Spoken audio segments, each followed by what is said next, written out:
10 songs, one genius, and a story most people never knew. Michael Jackson didn't just write for himself. Between recording sessions for Thriller, Bad and Dangerous, he was quietly creating hits for his sisters, mentors, and friends. Some became chart toppers, others stayed hidden on album cuts, but every single one carries his fingerprints. That melodic genius, those layered harmonies, that unmistakable magic. You know the king of pop, but you don't know this side of him. Let's fix that. Number 10, Nighttime Lover, LaToya Jackson, 1980. LaToya Jackson's Nighttime Lover wasn't supposed to be hers. Michael wrote it in 1980 with a different legend in mind, Donna Summer. The original title was Fire is the Feeling, and it was designed for the queen of disco's powerhouse voice. But somewhere between the demo and the delivery, plans changed. Michael gave it to his sister instead, retitled it, and stepped into the studio to produce it himself. And here's where it gets personal. Michael didn't just hand over the track and walk away. He sang background vocals throughout the chorus. You can hear him, that falsetto weaving through LaToya's lead, creating this intimate family duet that nobody talks about. The song peaked at number 59 on the R&B chart. Not a smash, but if you've ever heard it, you know there's something there. That seductive mid-tempo groove, the way the melody lingered. It's pure Michael Jackson songwriting, even if his name isn't on the marquee. And if you know LaToya's story, the youngest sister trying to step out of her brother's shadows, you understand what this meant. Michael didn't just write her a song, he gave her a piece of his credibility, his sound, his stamp of approval. Bobby DeBarge from Switch heard Nighttime Lover on the radio and wrote You and I in response, thinking it was about him. That's how real the emotion felt. Sometimes the songs that don't chart still matter. This one mattered to LaToya, and it shows you who Michael was when the cameras weren't rolling. Family first, always. Number 9, this had to be the Brothers Johnson, 1980. The Brothers Johnson were funk royalty in 1980. Strawberry Letter 23. Stomp!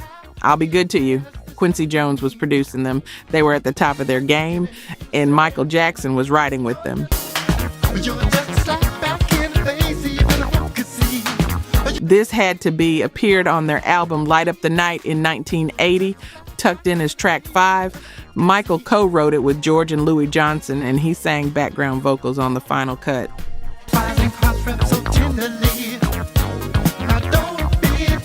The song was originally called You Not Me, a Michael Jackson demo he'd recorded during the Off the Wall sessions. It didn't make his album, but he didn't let it disappear. Here's what's wild about this one. Louis Johnson, Thunder Thumbs himself, was the bass player on Billie Jean, on PYT, on half of Thriller. So when Michael gave the Brothers Johnson this song, he wasn't just collaborating with peers. He was working with the guy who would help define his sound a year later. The track never became a single. It stayed an album cut, but Light Up the Night went to number 5 on the pop charts and number 1 on the R&B charts. The album was everywhere, and buried inside it was this Michael Jackson co-write that nobody knew about. You probably know Louis Johnson's bass lines. You've heard them 1,000 times. But you might not know he was making music with Michael before Thriller even existed. And that's the thing about Michael's generosity. He didn't hoard his ideas. If he trusted you, if he respected your work, he'd share. Even if it meant his song became your deep cut instead of his hit. Real talk, only 9% of you are subscribed. That hurts. We're spending hours digging through archives, fact-checking every detail, bringing these stories back to life. And if you're watching this far, you clearly care. So hit subscribe. It's free and takes 2 seconds. Now, to my subscribers, barely any of you have joined the membership. And honestly, that stings even more. You know the work we put in. You keep coming back. If these videos have ever made you feel something, if this music means something to you, join the membership. It's $1 coffee a month, and it's the only way we keep this going. Let's build this together. All right, back to it. Number 8, You're the One, Jennifer Holliday, 1985.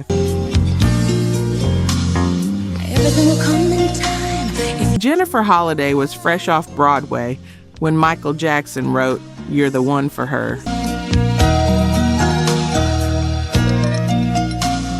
She'd just torn the house down in Dreamgirls, belting, and I am telling you I'm not going, every night. Tony Award, Grammy. The whole world knew her voice could level buildings, and Michael wanted to write for that voice. He co-wrote the song with Buzz Cohan in 1985 and produced it himself. It became the opening track on Holiday's second album, Say You Love Me. Michael even recorded his own demo version first, a reference track to show her exactly how the melody should sit.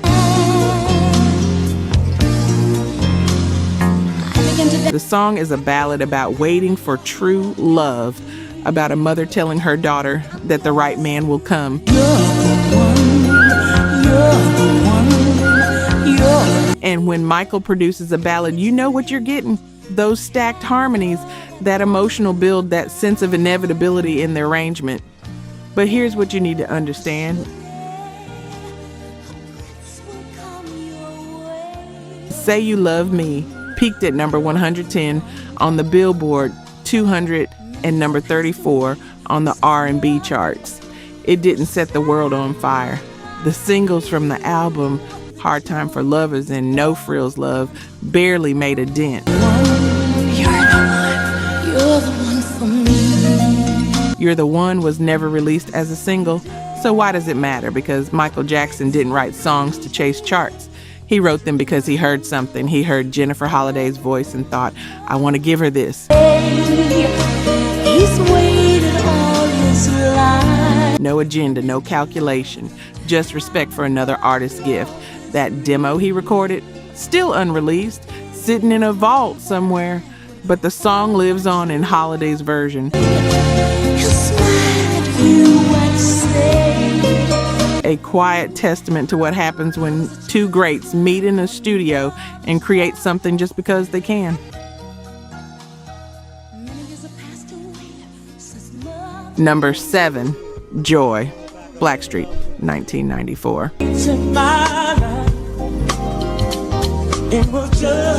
Joy was supposed to be on Dangerous. Michael Jackson wrote it with Teddy Riley and Tammy Lucas in 1991 during the album sessions. Riley was producing half the record. Remember the time, In the Closet, Jam, and they were deep in the New Jack Swing era. Joy fit perfectly. Up-tempo, feel good. That signature Riley production with the funk bass and the synth hits, but it didn't make the cut.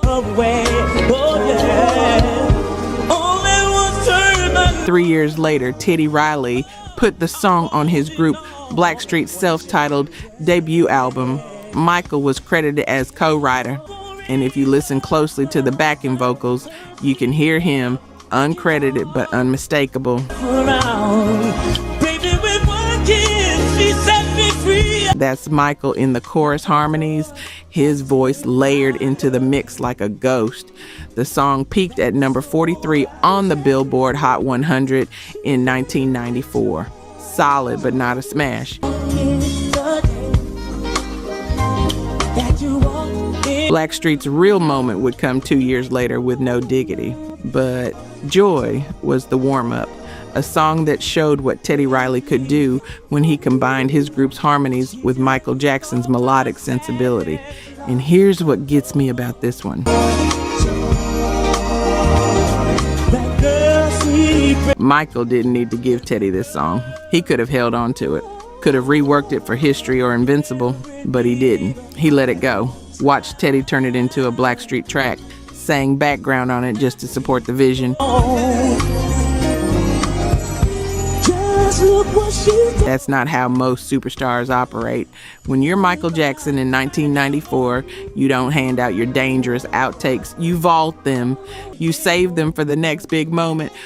Unless you trust someone, unless you believe in their artistry enough to say, this is yours now, make it your own. Check 1, check 2. I can't hold back, I'm in love with you. Teddy Riley made it his own.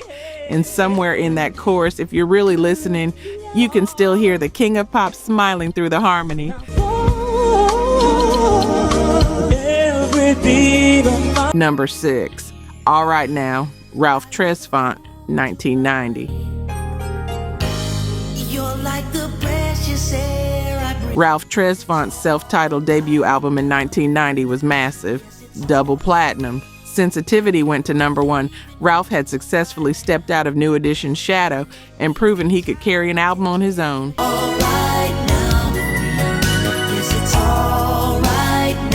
And track 12, All Right Now, was written by Michael Jackson. Michael wrote it with John Barnes back in 1983 during the early Victory sessions. Yes, it's all right now, you see. It didn't fit the Jackson sound. It didn't fit Thriller or Bad either. So it sat and sat until Ralph Tresvant needed material for his debut.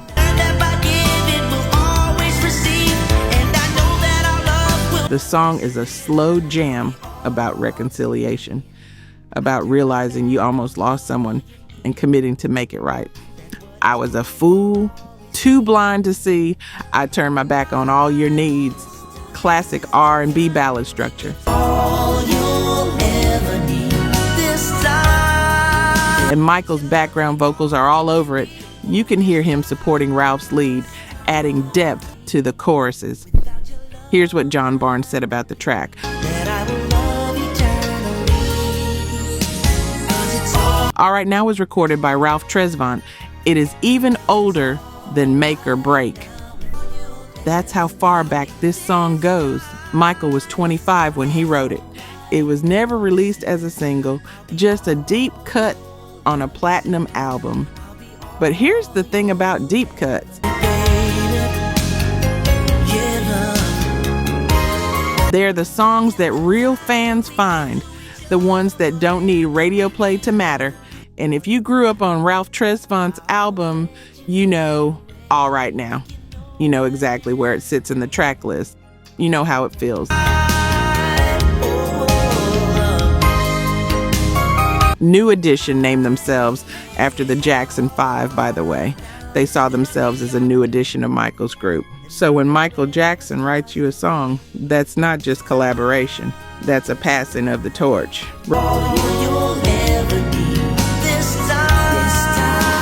Ralph took the torch, made the song his own. Michael's version, still unreleased, sitting in a vault next to all the other songs he gave away instead of keeping for himself. Now that you're back with me again, I can see. Number 5, Eaten Alive, Diana Ross, 1985. Diana Ross and Michael Jackson go way back.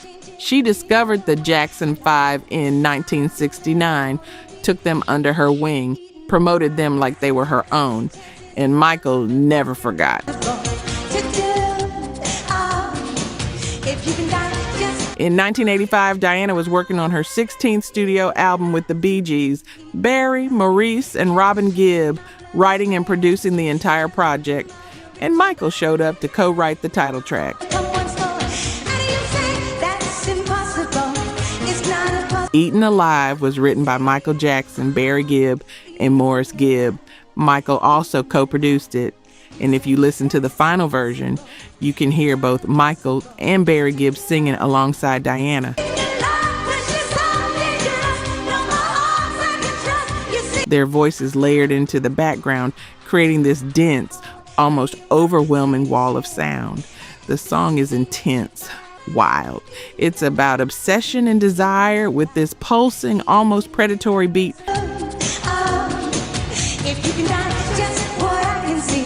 The music video had Diana dressed as a demonic feline huntress, seducing men in a jungle. It was a lot. And it flopped in the United States. Peaked at number 77 on the Billboard Hot 100.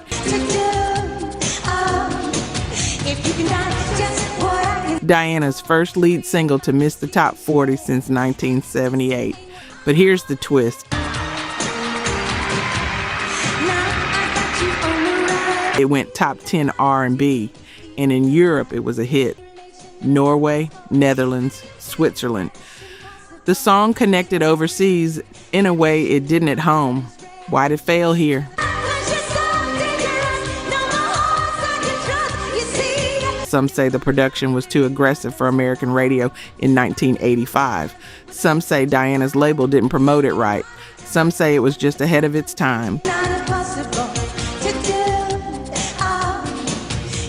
What we know for sure, Michael originally wrote this song for his own Bad album.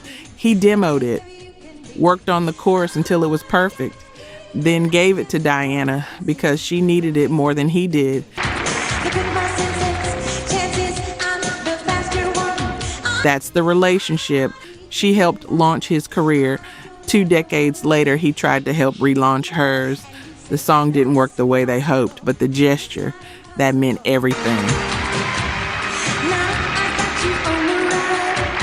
Number 4, Fly Away, Rebby Jackson, 1998. Rebby Jackson's Fly Away started as a Michael Jackson demo in 1986. He recorded it during the Bad Sessions at Havenhurst. Just him, Bill Bottrell, and a groove that didn't quite fit the album. The song is a mid-tempo love ballad about escaping together, flying away from the world. Dreamy, romantic, classic Michael. It didn't make bad, so it sat in the vault for over a decade. In 1998, Rebby was recording her comeback album, Yours Faithfully, for Michael's label, MJJ Music. She hadn't released anything in 10 years, and Michael handed her Fly Away, his own demo, his own vocals still intact on the backing track.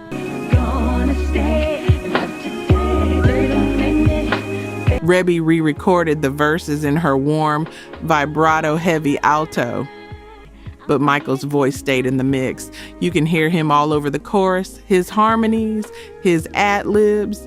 It's a duet between siblings, even though it was never intended that way.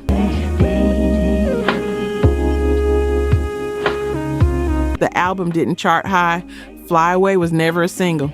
But for Rebby fans, and for Michael Jackson completists, this song is gold.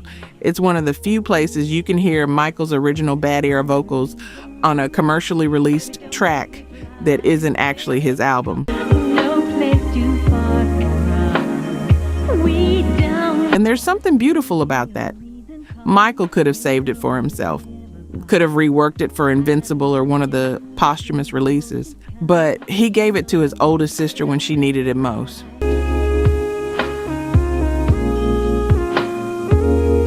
Rebby Jackson was always the forgotten Jackson, the one who didn't chase fame, the one who raised her kids first and made music second.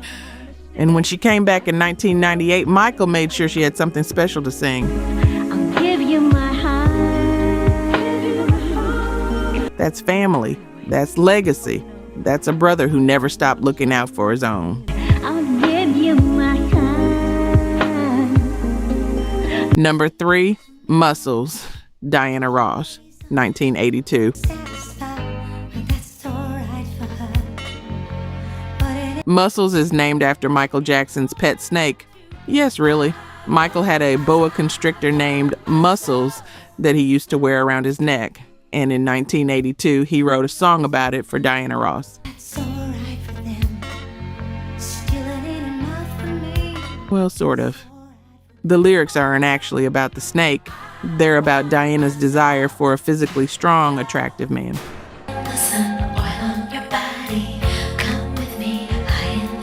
Your love is like a raging fire. You're a snake that's on the loose. Seductive, playful, unexpected coming from 24-year-old Michael Jackson. But here's the story. Michael wrote the song on a plane. He was flying back from England after working on Paul McCartney's album. The melody popped into his head mid-flight, and he didn't have a tape recorder, so he had to hold it in his brain for 3 hours until he landed. Soon as I got home, I whipped that baby on tape, he said later. He produced it himself, arranged it himself, sang uncredited background vocals on it himself, and when it came out in September 1982, it became Diana Ross's biggest hit in years.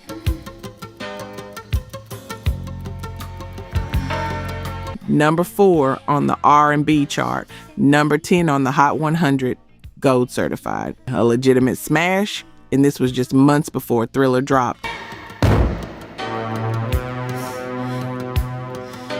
Michael was about to become the biggest star on the planet, but he still made time to write, produce, and support Diana Ross's comeback single. Here's what Michael said about working with Diana.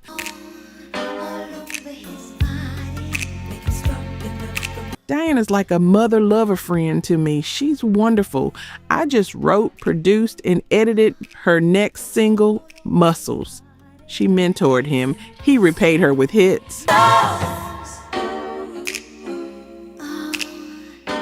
And that snake, Muscles the boa constrictor, he lived at Neverland for years. A constant reminder of the song that proved Michael Jackson could write a sultry, funky, radio-ready single for someone else and make it feel like he'd written it specifically for their voice, because he had. Number 2, Centipede, Rebby Jackson, 1984.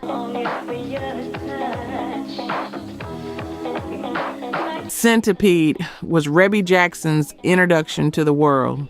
She was 34 years old, the oldest Jackson sibling. She'd spent her entire life raising her kids, supporting her brothers and sisters from the background, and singing backup on family tours. And in 1984, she finally decided it was time to step into the spotlight.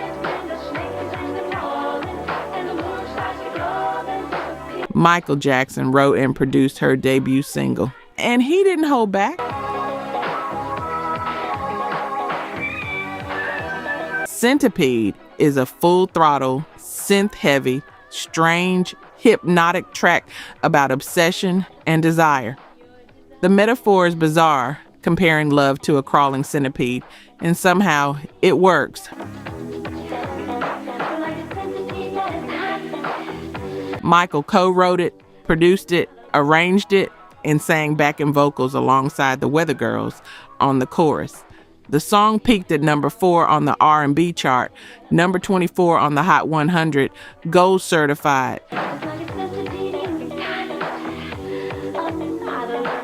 Rebby's biggest hit, her only hit really. And Michael dedicated it to his mannequin friends. To this day, nobody knows why. It's one of those Michael Jackson mysteries that'll never get solved. But here's what matters. Rebby didn't need to be a solo star. She was happy being mom first, singer second. But when she decided to try, Michael made sure she had the best possible song, the best production, the best chance. The album, also called Centipede, featured Michael's backing vocals, production from other family members, and a collaborative energy that made it feel like a Jackson family reunion in the studio. Rebby performed Centipede on American Bandstand, on Soul Train. She did the whole promotional circuit, and for a few months in 1984, she was everywhere. Then she stepped back, raised her kids, lived her life. But that song, Centipede, it's still the first thing people think of when they hear her name. And it exists because her little brother believed in her. Number 1, State of Shock. The Jacksons featuring Mick Jagger, 1984.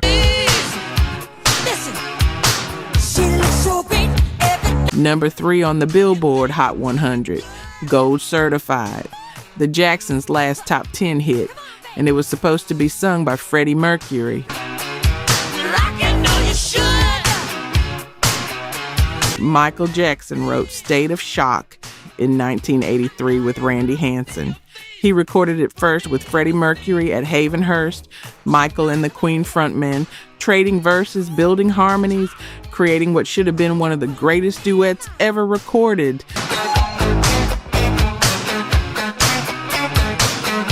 But scheduling got in the way. Freddie's calendar, Michael's calendar, the Victory album deadline. And suddenly, they were out of time. So Michael called Mick Jagger.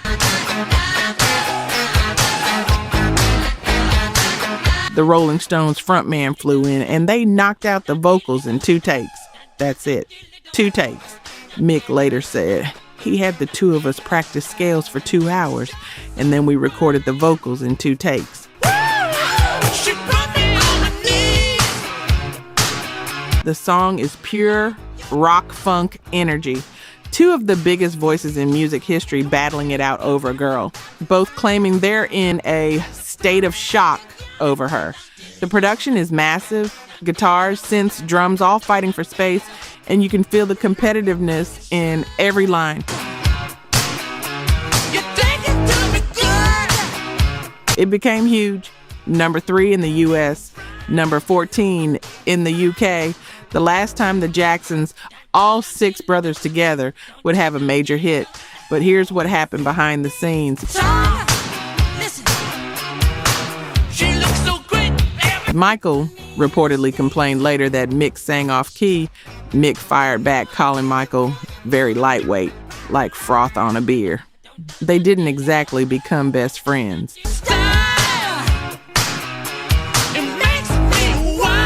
And at Live Aid in 1985, when Mick performed State of Shock, he didn't sing it with a recording of Michael. He sang it with Tina Turner, live, on stage in Philadelphia.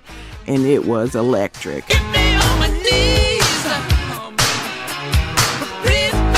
The Freddie Mercury version, that demo sat in a vault for 30 years. It finally surfaced in 2014 on the Queen album, Queen Forever, and fans got to hear what could have been. Come on, baby. Come on, let me in. And yeah, it's incredible. Michael and Freddie's voices together sound exactly like you'd imagine. But the version that matters, the one that sold millions, the one that closed out the Jacksons' chart run, that's Michael and Mick, 2 legends, 2 takes, 1 final victory. And that's the irony, isn't it? Michael wrote this song for himself and his brothers. But by bringing in the biggest rock star on the planet to sing it with him, he proved something else entirely. To put me in a state of shock. He didn't just write songs for R&B legends. He wrote them for legends, period. Love the way you walk.